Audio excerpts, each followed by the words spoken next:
अस्सलाम वालेकुम स्टूडेंट्स। बेटा चैप्टर नंबर 1 के शॉर्ट क्वेश्चंस को हम लोगों ने लास्ट वीडियो में कंप्लीट कर लिया था। आज मैं आप लोगों को 10th क्लास के चैप्टर नंबर 2 के जितने भी पॉसिबल शॉर्ट क्वेश्चंस हैं उनको स्टार्ट करवा रहा हूँ। जो बच्चा भी इसको तैयार करेगा इंशाल्लाह उसके पेपर में आने वाले सारे शॉर्ट क्वेश्चंस अटैम्प्ट हो जाएंगे। तो जिन बच्चों ने अभी तक मेरा चैनल सब्सक्राइब नहीं किया वो मेरा चैनल ज़रूर सब्सक्राइब कर ले ताकि आने वाली हर वीडियो आसानी से उन तक पहुंच सके। जी बेटा, हमारे पास है जी चैप्टर नंबर 2 के जो सबसे पहला शॉर्ट क्वेश्चन है वो ये है, find the discriminant of the following. हम लोगों ने डिस्क्रिमिनेंट मालूम करना है। चैप्टर नंबर 2 के अंदर जो इस कैटेगरी के क्वेश्चन है जिसके अंदर आप लोगों ने डिस्क्रिमिनेंट मालूम करना है, उसके 6 पार्ट्स पॉसिबल हैं कि ये पेपर में आ सकते हैं। वो मैंने आपके सामने लिखे हुए हैं 6 के 6, जिसमें से मैं पहला सॉल्व करता हूँ।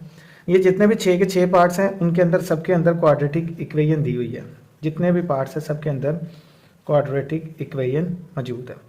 जो क्वाड्रेटिक इक्वेशन है उसकी तरतीब ऐसे ax² plus bx plus c equals to 0। x² का जो कोफिशिएंट है वो वैल्यू होती है a की, x का जो कोफिशिएंट है वो वैल्यू होती है b की और कांस्टेंट वैल्यू होती है c के। सबसे पहले a के अंदर 2 है, b इज़ इक्वल्स टू -7 है और c इज़ इक्वल्स टू 1 है। वो कहता है जी find the discriminant of the following. हम लोगों ने डिस्क्रिमिनेंट मालूम करनी है। जो डिस्क्रिमिनेंट है उसको शॉर्ट फॉर्म में डिस्क कहते हैं और जो डिस्क है वो बराबर होता है b² - 4ac के। सबके अंदर एक ही फार्मूला लगना है। 6 के 6 आप लोगों के पास जो पार्ट्स दिए हुए हैं उनके अंदर डिस्क b² - 4ac। सो हम लोग इधर पुट करेंगे b² - 4ac। सो b किसके इक्वल है -7 का स्क्वायर -4 a की जगह पर हम लोग उसकी वैल्यू पुट करेंगे, दी हुई है जी 2। क्यों? x² का जो कोफिशिएंट है वो वैल्यू है a की, x का कोफिशिएंट वैल्यू b की और कांस्टेंट c। अब हम लोगों ने a की भी पुट कर दी और c की वैल्यू दी हुई है 1। तो -7 का स्क्वायर जो है वो होता है 49 -4 2s are 8 8 1s are 8। तो 49 के अंदर से जब हम लोग माइनस करेंगे 8 तो इधर बच जाएगा 41 और यही आप लोगों का आंसर है डिस्क का, कि हम लोगों ने डिस्क फाइंड आउट करनी थी। उसके बाद इसी तरह इन पोर्शंस को हम लोग हल करते जाएंगे। एक पोर्शन में और करवा देता हूँ जी।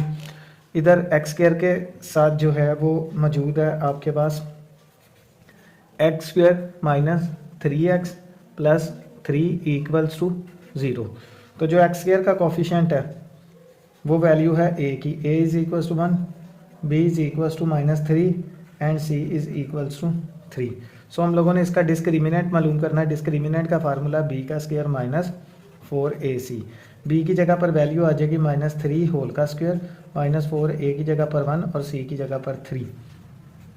सो हमारे पास इधर आ जाएगा -3 का स्क्वायर है तो ये प्लस का 9 हो जाएगा। -4 को 3 से मल्टीप्लाई किया तो ये आ जाएगा 12। 9 में से 12 को माइनस किया तो इधर बच जाएगा -3 और ये हमारा डिस्क्रिमिनेंट है जो हम लोग मालूम कर रहे थे।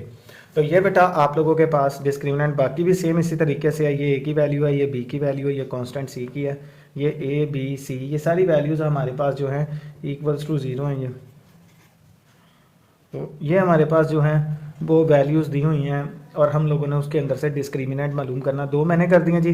सेम इसका पार्ट 3 4 5 और 6 सेम ही एक ही कैटेगरी में के हैं, इनके अंदर कोई भी डिफरेंस नहीं है। सो आप लोग इसको सॉल्व करेंगे और साथ साथ जो है इसके आंसर कमेंट सेक्शन में लाजमी बताइएगा। इससे जो नेक्स्ट टॉपिक है वो find the nature of root मैं आप लोगों को करवाता हूँ जी बेटा आप लोगों के चैप्टर नंबर 2 का जो शॉर्ट क्वेश्चन का पार्ट नंबर 2 है वो है find the nature of root. Nature of roots के 1 2 3 4 5 6 7 और 8 शॉर्ट क्वेश्चन पॉसिबल हैं जो आप लोगों के पेपर में आ सकते हैं एक ही कैटेगरी के। जो बच्चे इसको करेंगे इंशाल्लाह ताला वो अच्छे मार्क्स इस चैप्टर से हासिल कर सकते हैं। सो हम लोग जो है वो स्टार्ट कर रहे हैं find the nature of root. उससे पहले मैंने एक छोटा सा टेबल बनाया, इधर लिखा हमने discuss the nature of roots. हम लोगों ने नेचर ऑफ रूट्स मालूम करना। नेचर ऑफ रूट्स मालूम करने के लिए जो फॉर्मूला वो डिस्क है b² - 4ac। अगर आपने ये फार्मूला लगाया है जी और फार्मूला लगाने से आपका आंसर आया है नेगेटिव कुछ भी हो सकता है, किसी भी रकम के साथ अगर माइनस लग जाए तो वो नेगेटिव है, तो जो उसके रूट्स हैं वो इमेजिनरी एंड अनइक्वल होंगे। दोबारा बता रहा हूँ, अगर आपने फार्मूला लगाया है b² - 4ac और उसका आंसर डिस्क्रिमिनेंट का माइनस में आ गया, नेगेटिव आ गया, तो आप उसके जो रूट्स है वो लिखेंगे इमेजिनरी एंड अनइक्वल। अगर आपका आंसर जीरो आ जाता है, जीरो प्लस माइनस में नहीं होता, जीरो जीरो ही होगा जी, तो उसके जो रूट्स है रियल, रैशनल एंड इक्वल होंगे। जो थर्ड है जी वो है पॉजिटिव एंड परफेक्ट स्क्वायर। अगर जमा का भी आए और परफेक्ट स्क्वायर भी आए, जैसे कि 36 का स्क्वायर रूट 6 है, 47 का स्क्वायर रूट 49 का स्क्वायर रूट 7 है, 64 का स्क्वायर रूट 8 है, अगर आपके पास आंसर पॉजिटिव भी है और परफेक्ट स्क्वायर भी है जिसका परफेक्ट स्क्वायर रूट आता हो, तो हम लोग रियल, रैशनल एंड अनइक्वल कहें।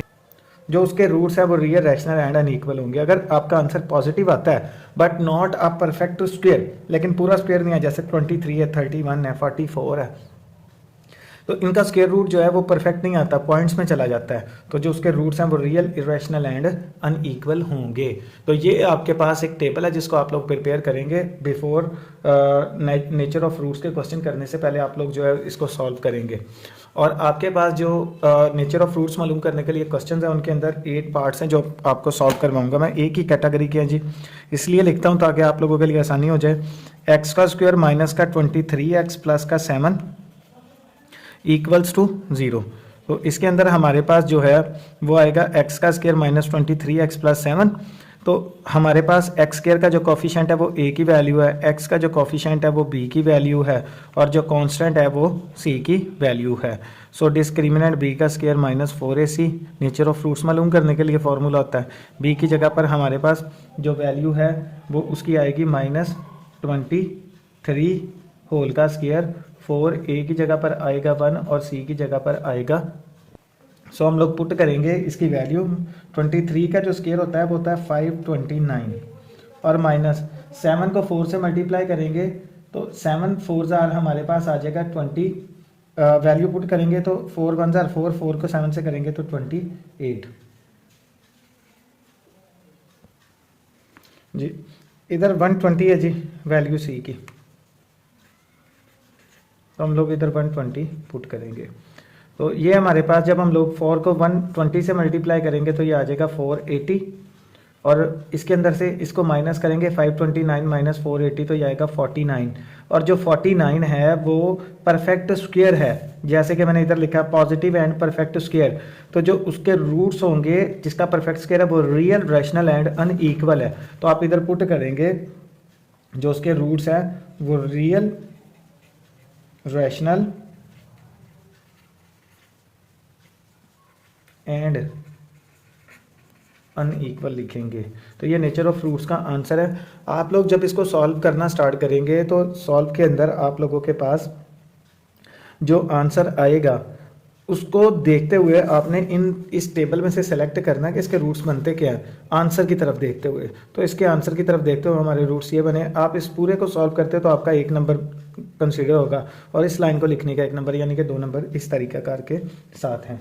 उसके बाद जो इसका क्वेश्चन नंबर 2 है हमारे पास दिया हुआ, उसके अंदर है 2x square plus 3x plus 7।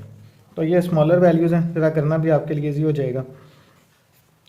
तो इसके अंदर पहला है जी 2x का स्क्वायर प्लस का 3x प्लस का 7 इक्वल्स टू 0।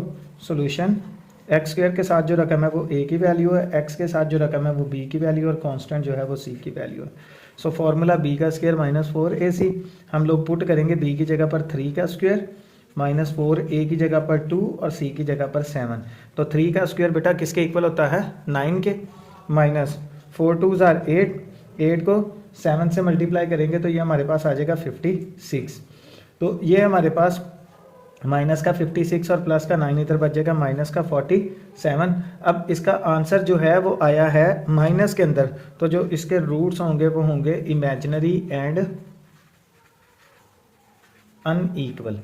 सो हम लोगों ने इस टेबल को मद्देनज़र रखना है कि अगर आपका आंसर नेगेटिव आता है तो जो उसके रूट्स हैं वो इमेजिनरी एंड अनइक्वल होंगे।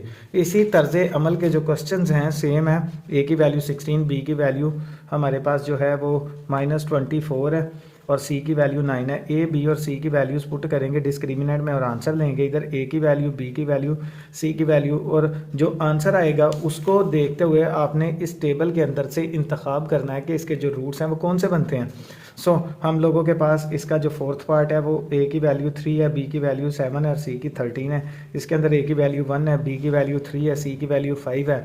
इसी तरीक़ाकार के साथ है सेम, ए की वैल्यू 2 है, बी की वैल्यू -7 है, सी की वैल्यू 3 है, 7 के अंदर ए की वैल्यू 1, बी की 6, सी की 3, 8 के अंदर ए की वैल्यू 16, बी की -8 और सी की 1। तो ये 8 पार्ट्स जो हैं आप लोगों के सेम नेचर ऑफ रूट्स के सेम है, कोई भी डिफरेंस नहीं है। और आपने इस टेबल को मद्देनज़र रखते हुए इन क्वेश्चंस को जो है वो सॉल्व आउट करना है और अपने आंसर्स लाजमी शेयर करिएगा ताकि अगर किसी का गलत है तो उसको बताया जा सके। तो ये बेटा आप लोगों के पास टॉपिक था। 2.1 के अंदर से दो तरह के शॉर्ट क्वेश्चन है, फाइंड द डिस्क्रिमिनेंट और find the nature of roots. ये दोनों तरह से अमल के जो शॉर्ट क्वेश्चन है वो हम लोगों ने सॉल्व किए हैं और सॉल्व करने के बाद आप लोगों को नेक्स्ट पार्ट करने के लिए दिए हैं। कल हम लोग जो है ओमेगा वाले क्वेश्चन जो हैं ओमेगा के मतलब 2.2 के जो शॉर्ट क्वेश्चन बनते हैं वो तकरीबन हमारे पास हैं 12-13 पार्ट्स हैं, वो इंशाल्लाह हम लोग कल करेंगे ताकि ये 2 माह के अंदर जो बच्चा हमारे साथ रहेगा, हमारे मुताबिक तैयारी करेगा, इंशाल्लाह वो 100% मार्क्स जो है वो ऑब्टेंड करेगा मैथ्स के अंदर। तो बेटा इस तरह की मोर वीडियोज़ के लिए हमारा चैनल ज़रूर सब्सक्राइब करें और दुआओं में याद रखिएगा। अस्सलाम वालेकुम।